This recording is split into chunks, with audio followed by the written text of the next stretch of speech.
c'est tout un monde entre vos oreilles. Radio Kédou, le journal avec Sotelma Malitaire.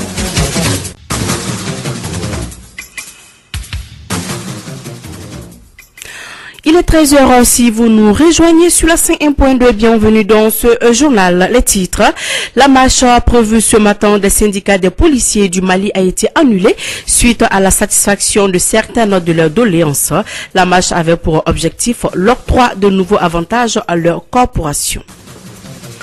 Ouverture de la campagne en RDC. La campagne électorale commence officiellement ce jeudi. 3 scrutins doivent se tenir le 23 décembre. Il s'agit de la présidentielle, les législatives et provinciales. Des élections très attendues par les Congolais. Dans l'extrême sud du Niger, près de la frontière nigériane, des hommes armés ont pris pour cible une équipe de forage minier. Le bilan est lourd. 7 techniciens ont été tués par les assaillants. Bienvenue dans ce 13h.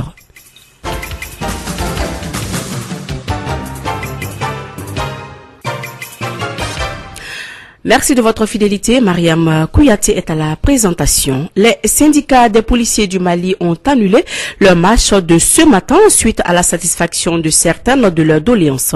Ils avaient prévu de battre le pavé à Bamako dans la matinée de ce jeudi 22 novembre pour réclamer l'octroi de nouveaux avantages à leur corporation. Les différents syndicats ont rencontré hier les responsables du ministère de la Sécurité et de la Protection civile, ce qui a permis la satisfaction 80% de leurs revendications présentées au cours de cette réunion. Je vous rappelle que plusieurs causes sont à la base de cette marche à voter.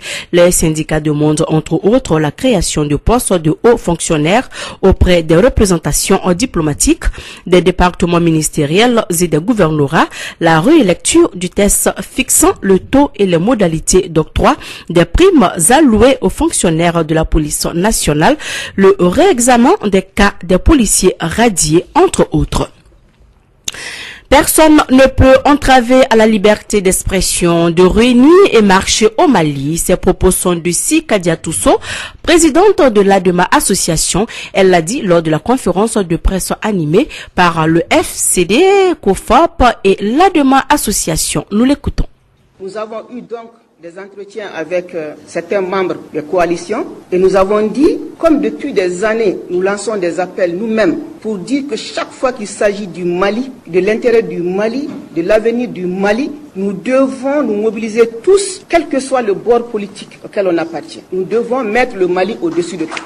Le respect des libertés fondamentales, mes camarades en ont parlé. Ce n'est pas acceptable. On ne peut pas admettre encore aujourd'hui qu'on nous empêche de manifester. Quelque part, il y a un problème à leur niveau. C'est-à-dire qu'ils commencent peut-être à s'inquiéter sérieusement, à vouloir montrer les muscles. L'autorité de l'État ne s'affirme pas comme ça. Ce n'est pas montrer les muscles et vouloir intimider les gens, pensant qu'on va intimider ceux qui sont en face, mais ils nous connaissent quand même. Qu'est-ce qui se passe dans leur tête? Ils savent quand même ceux qui sont face à eux, que ce n'est pas ça qui va jouer. Le baga-baga ne marchera pas. Tu veux affirmer ton autorité, d'abord sois exemplaire. Commence par donner l'exemple dans le respect des lois de la République, premièrement. Deuxièmement, sois exemplaire dans la gestion des affaires du pays, dans la gouvernance et en particulier la gestion des biens publics. Tu veux mater les grèves, les revendications peuvent être fondées ou pas fondées, peu importe, mais tu veux mater les grèves parce que les gens revendiquent. Donne l'exemple et arrête de dilapider les ressources de l'État en allant te balader, en allant payer des centaines de millions du trésor public malien pour faire la belle vie. Arrête! Mais tu ne peux pas demander des sacrifices aux gens quand c'est toi-même qui piétine les lois de la République. Ça, ce n'est pas acceptable. C'était Si Kadiatousso. Elle est donc la présidente de l'ADEMA Association. Contribuer avec au moins 20 hommes de médias à une connaissance et à une compréhension commune et accepter sur les textes fondamentaux et fédérateurs de la liberté de l'information au Mali, du régime de la presse, tels sont entre autres les thèmes au centre d'un atelier. C'est le cercle de réflexion et d'information pour la consolidation de la démocratie au Mali, CRI 2002, en collaboration avec Transparency International, Défense et Sécurité, qui l'a donc organisé. Le président de CRI 2002, Dr Abdoulaye Sall. C'est pouvoir assurer la transition entre le dialogue civil que nous avons entamé il y a 5 mois avec le dialogue politique qui doit transiter évidemment par le dialogue technique. Donc dialogue technique, pourquoi? Parce que pour parler de couverture médiatique, de communication, d'information, il faut être outillé de l'expertise, des connaissances qu'il faut par rapport à la communication et à l'information. C'est pourquoi vous allez constater que les thèmes retenus, le premier thème retenu, c'est sur les textes fondateurs et fédérateurs de la liberté de l'information dans notre pays. Vous savez qu'il y a une loi sur le régime de la presse. Vous savez qu'il y a une haute autorité de la communication. Vous savez qu'on vient également voter une loi sur les défenseurs des droits de l'homme. Donc il est bon que tous ces documents soient connus. Et cette communication va être suivie de l'exposé ou de la présentation de l'étude que nous avions commanditée avec notre partenaire Transparency International Défense Sécurité basé à Londres sur le paysage médiatique au Mali. Et nous saurons en ce moment quelles sont les démarches, les approches ou les stratégies les mieux adaptées pour que nous atteignions notre objectif qui est celui d'une collaboration franche, constructive entre les organisations de la société civile et les forces armées et les services de sécurité pour promouvoir la transparence, l'intégrité, la redevabilité et la bonne gouvernance dans ce secteur. Dr Abdoulaye Sall, le président de CRI 2002. Appuyer la transformation et l'exportation de mangue, améliorer l'accès aux zones de production de mangue, promouvoir également la production d'alimentation animale et les renforcer. C'est donc l'objectif d'un projet d'appui à la compétitive agro-industrielle au Mali. Ce projet a tenu à Bamako les travaux de sa 2e édition du comité de pilotage. Écoutons respectivement la coordinatrice du PACAM. Elle s'appelle Aïdara Fatoumantaba et Nango Dombele, ministre de l'Agriculture. L'année 2018 qui s'achève a été marquée par la réalisation de plusieurs activités qui ont abouti à des résultats satisfaisants. Le traitement de 24 800 hectares de vergers par des produits phytosanitaires contre les mouches de fruits au titre de la campagne de mangue 2018 a considérablement augmenté le bilan de la campagne par rapport à celui de l'année 2017. Le Mali a exporté 22 276 000 tonnes de mangue fraîche et mangue séchée pour 8 milliards 982 millions de francs CFA de recettes contre 16 milliards de tonnes en 2016 milliards de tonnes en 2017. La formation d'environ 300 producteurs de mangue dans les zones d'intervention du projet sur l'utilisation des produits offerts et sur les techniques de bonnes pratiques agricoles. L'accompagnement des unités de transformation de mangue à la certification dure et à l'audit de suivi HACCP et de leurs produits transformés. L'unité de coordination du projet va recruter cette année un assistant technique appelé contracteur institutionnel qui aidera à créer des liens contractuels entre les producteurs agricoles d'une part et les industriels d'autre part pour garantir l'approvisionnement des agro-industries en produits agricoles en quantité et en qualité. Le projet est avancé dans la préparation de 50 sous-projets pour booster l'exportation de la viande rouge à travers la ham industrie. L'appui à cette filière va se poursuivre à travers la réhabilitation de 300 km de pistes à Sikasso et à Yanfoula, pouvant apporter 35 000 tonnes de mangue supplémentaires pour la commercialisation. Il est prévu que le PACAM apporte un appui à la création d'un hub technologique sous-régional sur le site de Tabanisso à Samanko. Ce hub va aussi faciliter la promotion de l'investissement en partenariat avec ICRISAT à travers l'innovation et les technologies. Le but étant de promouvoir surtout l'entrepreneuriat jeune, très cher au président de la République. 2 filles travailleuses domestiques seront bientôt touchées par le projet de promotion et de protection de leurs droits. Ce projet dénommé Djigitougou sera mis en œuvre par l'ONG Educo dans 3 communes du district de Bamako. Durant 3 ans, ces filles verront leurs conditions de travail changer. Un atelier de présentation de l'étude de base du projet a eu lieu ce matin dans un hôtel de la place. Nous vous proposons d'écouter le coordinateur des programmes à l'Educo sur les objectifs du projet. Il s'agit du docteur Ibrahima Diko. Il est au micro de Fanta Diakiti. Nous avons réalisé il y a de cela quelque temps une analyse situationnelle sur les droits de l'enfant et la thématique de la protection des filles travailleuses domestiques est ressortie avec Akitu. Donc à cela, on a voulu initier ce projet donc sur la base d'une étude aussi qu'on a réalisée dans le district de Bamako qui a montré les conditions dans lesquelles ces filles vivent, les conditions de rémunération qui ne sont pas à hauteur de souhait, les conditions de traitement de ces filles dans les familles. Donc c'est pourquoi on a initié ce projet pour vraiment contribuer à améliorer leurs conditions de travail dans le district de Bamako. Donc c'est pourquoi ce matin, nous avons invité tous les acteurs de l'enfance pour partager les objectifs, les résultats attendus de ce projet, mais également aussi interpeller ces acteurs pour que nous commençons à travailler ensemble, à développer des synergies pour que tout le monde puisse vraiment œuvrer. Parce qu'une affaire de protection, un seul individu, une seule structure n'est pas capable de pouvoir apporter des éléments de réponse. Il faut que tous vraiment puissent être sensibles à cette situation qui vraiment se généralise et qui prend de l'ampleur. Parce que ces filles qui quittent les zones rurales pour être en ville, c'est aussi des filles, c'est des enfants d'autres personnes et nous tous, nous devrons vraiment œuvrer, nous donnant la main pour contribuer à améliorer leur situation.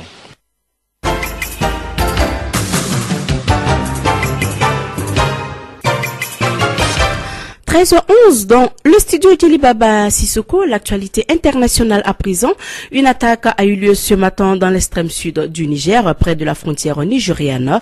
Des hommes armés ont pris pour cible une équipe de forage minier du groupe français Foraco à Tourmu, à l'est de Difa. Le bilan est lourd. 7 techniciens ont été tués par les assaillants venus à cheval et 7 autres blessés. Une action imputée au groupe terroriste Boko Haram. Avec cette attaque terroristes, les sociétés de forage disent crainte pour le personnel. La société Foraco est la plus grande structure de forage au Niger. Cette société cotée à la bourse de Toronto est présente dans le pays depuis 2001. C'est le plus grand groupe de forage et de sondage minier en Afrique de l'Ouest. Au Kenya également, des hommes armés ont attaqué la ville de Chakama dans le sud-est du pays. 5 personnes ont été blessées et transportée à l'hôpital. Une Italienne de 23 ans, bénévole dans une ONG, a été kidnappée. Les islamistes Shebab sont soupçonnés d'être à l'origine de l'opération, même s'il reste encore des zones d'ombre.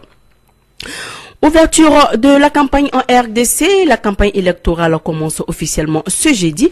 3 scrutins doivent se tenir le 23 décembre, présidentielles, législatives et provinciales. Des élections très attendues par les Congolais, mais si la CENI se félicite d'être en train de tout mettre en œuvre conformément à son calendrier pour tenir les délais, de nombreuses incertitudes pèsent encore sur les conditions d'organisation de ces élections.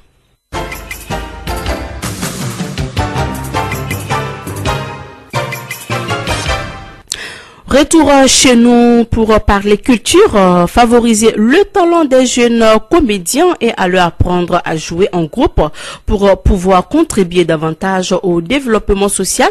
C'est le but de la 2e édition de la Nuit du comédien qui se tiendra du 26 au 30 novembre au stade Omnisport Modibo Keïta sous le parrainage de la première dame Keïta Aminata Maïga. L'information a été donnée par l'initiatrice de l'événement. Il s'agit de la comédienne Maïmouna Hélène Diarra qui l'a donc donné au cours d'une conférence de presse. Nous l'écoutons. C'est pour rendre hommage aux comédiens, les revaloriser, parce qu'ils ont tout fait pour ce pays. Et les comédiens, démontrer aux gens que le comédien a sa place pour le développement d'un pays. C'est ce que je dis, nous avons 4 trophées. Les 4 trophées, c'est l'année dernière c'était 3 trophées. Les 4 trophées, c'est toujours le trophée Balamsa Keita, le trophée Ablaye Mega Dimapo et le trophée Ablaye Diarra. Donc on a ajouté un trophée, ça c'est le trophée Gaussou Diawara. Gaussou qui est décédé il n'y a pas très longtemps. Donc on a voulu lui rendre hommage et ajouter un trophée en son nom. Nous allons décerner des trophées à 4 personnes, peut-être les plus anciens, ceux qui ont duré là-dedans, diplômes. Nous allons décerner des diplômes. Je veux que cet événement soit pérennisé. Ça, je demande ça humblement au gouvernement et qu'on soutienne ce projet. Parce que c'est une façon de rendre hommage aux comédiens. Et c'est une façon de faire renaître nos anciennes pièces. Et peut-être quand on aura fini avec les anciennes pièces, on va faire de la création. Donc ça, je demande vraiment au gouvernement. Et je demande au public aussi de nous soutenir. Parce que la première soirée, ce sera sur carte, sur invitation. Et la deuxième nuit, ça c'est le 1er décembre. Et j'appelle à tous les Maliens, à tout le public, de venir nous soutenir, de venir nous voir. L'entrée ne fait que 2000 francs. Et je pense que ce serait leur cadeau de fin d'année. Sur FM cette édition, le rappel des titres. La marche prévue ce matin des syndicats des policiers du Mali a été annulée suite à la satisfaction de certaines de leurs doléances. La marche avait pour objectif l'octroi de nouveaux avantages à leur corporation. Ouverture de la campagne en RDC. La campagne électorale commence officiellement ce jeudi. 3 scrutins doivent se tenir le 23 décembre. Présidentielles, législatives et provinciales. Des élections très attendues par les Congolais. Dans l'extrême sud du Niger, près de la frontière nigériane, des hommes armés ont pris pour cible une équipe de fourrage minier. Le bilan est lourd. 7 techniciens ont été tués par les assaillants. Voilà, c'est donc tout pour cette édition. Merci à vous de l'avoir suivi. Présentation, Mariam Kouyaté, la partie technique Fatou Fall. Dans un instant, votre page électe. Radio Kédou, le journal avec Sotelma Malitaire. Ici, Radio Clédou, c'est tout un monde entre vos oreilles. Voilà, comme je le disais à l'instant, bienvenue dans votre chronique Electra. Quel genre de prise en charge l'association malienne de lutte contre la déficience mentale chez l'enfant Amaldem offre à ses enfants? Son directeur exécutif Mogassé Aga Mohamed a donc donné des détails à Electra sur cette question et sur bien d'autres que nous allons parler avec Electra qui est en ligne avec nous. Electra, bonjour. Bonjour Marianne. Alors, l'Amaldem accueille les enfants déficients mentaux à partir de quel âge? Dès la naissance de l'enfant, quand il est détecté handicapé mental, il est référé tout de suite à l'Amaldem. Selon son directeur exécutif, l'Amaldem travaille en collaboration avec les hôpitaux, les centres de référence, notamment l'hôpital Gabriel Touré, le Point G et l'hôpital du Mali. En général, les enfants handicapés mentaux viennent à partir de 3 mois, sinon plus, Marianne. Est-ce qu'il y a une limite d'âge pour accueillir un enfant handicapé mental à l'Amaldem? Selon le directeur exécutif, il n'y a pas de limite d'âge pour accueillir un enfant déficient mental. D'ailleurs, l'Amaldem va au-delà de l'enfant. À titre d'exemple, il y a des vieux qui sont dans les soixantaines et qui sont frappés par un accident vasculaire cérébral. Ils viennent à l'Amaldem pour une rééducation. Le terme général, c'est la déficience mentale chez l'enfant, Marianne. Et comment l'Amaldem prend en charge ces enfants? L'Amaldem a 3 catégories d'enfants déficients intellectuels. Tout d'abord, les enfants dont les parents peuvent prendre en charge les coûts financiers fixés à 1000 francs CFA par section. Ensuite, il y a des enfants dont les parents ne sont pas en mesure de payer les 1000 francs. Là, l'Amaldem a un volet social où ses parents ne payent absolument rien et les enfants sont pris en charge gratuitement. Enfin, il y a des enfants qui sont parrainés. Par exemple, la Fondation Orange Mali accompagne 40 enfants de nos jours, Mariam. Très précisément, qu'est-ce que l'Amaldem offre à ses enfants? L'Amaldem les soigne et assure leur scolarisation, Mariam. Et quelles sont donc les difficultés auxquelles l'Amaldem est confronté dans son noble travail? Tout d'abord, il y a des parents qui sont réticents à amener leurs enfants à l'Amaldem à cause de l'appellation négative que la population fait. Malgré tout, ils finissent par les amener parce que l'Amaldem est la seule structure qui dispose de toutes les sections de prise en charge répondant aux normes nationales et internationales d'un enfant déficient intellectuel, aussi bien à Bamako que dans les capitales régionales. Quelles sont donc les solutions que l'Amaldem propose? Pour le directeur exécutif de l'Amaldem, les solutions, c'est d'abord la sensibilisation au niveau local, communal et régional jusqu'au niveau national. La communication avec les parents à travers une large campagne de sensibilisation des femmes, des partenaires, des leaders religieux et des leaders communautaires. Sans cela, les parents seront toujours réticents, Mariam. Qu'est-ce que ça fait à l'Amaldem d'entendre les gens se qualifier d'Amaldem? Peut-être que c'est un terme de cousinage entre les gens, donc ça ne dit rien à l'Amaldem, a dit son directeur exécutif, Mariam. Et quels sont donc les soutiens de cette structure? Les partenaires de l'Amaldem, ce sont tout d'abord les parents des enfants déficients mentaux, parce que c'est leur association. Ensuite, il y a l'État, l'Ordre des Mantes, la Fondation Orange Mali, un particulier dénommé Benkoro Traoré, la Sonatam, la CNDT, Caritas Mali et la BNDA, qui a doté l'Amaldem de l'énergie solaire actuellement. L'Amaldem a besoin de l'appui de tous pour prendre soin de ses enfants déficients mentaux. Marianne. Voilà, Electa, et nous espérons que cet appel ne tombera pas dans l'oreille du sourd. Merci. À demain, Electa. À demain. Voilà, c'était donc là votre chronique élect. Merci à vous de l'avoir suivi. Présentation Mariam Kouyati, partie technique Fatou Fall. Dans un instant, votre émission sportive. Et bon appétit à tous. Si vous êtes à table, l'information continue jusqu'à 16h avec Arunaba. Bonsoir. Ici, Radio Clédou. C'est tout un monde entre vos oreilles.